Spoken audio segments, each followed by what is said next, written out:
దేవునికి స్తోత్రం కలుగునుగాక. అందరూ బాగున్నారా?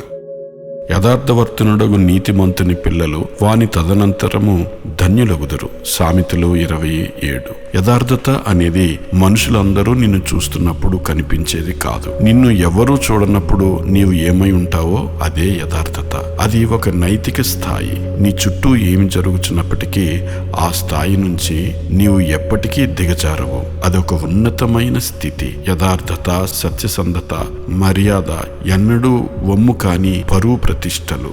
ఇతరులు మనకేం చెయ్యాలని ఆశిస్తామో దానిని మనం ఇతరులకు చేయడం. నిజాయితీపరుడైన ఒక వ్యక్తి తాను చెప్పిన మాటకు విలువనిస్తాడు. యథార్థత కలిగిన వ్యక్తి ప్రమాణము చేయగా నష్టము కలిగినను మాట తప్పడు. కీర్తన 15:4. తనకు ఎంత నష్టం కలిగినా అతడు ఇచ్చిన మాటను తప్పడు. అతడు పరిస్థితులతో రాజీ పడడు. తాను విశ్వసించిన దానిపై అతడు గట్టిగా నిలబడతాడు. అన్నిటికీ మించి అతడు సత్యవంతుడు. అతని నిజాయితీని అన్ని పరిస్థితులలోనూ నీవు నమ్మవచ్చు. యథార్థంగా ప్రవర్తించువాడు నిర్భయముగా ప్రవర్తించును. సామెతలు 10:9.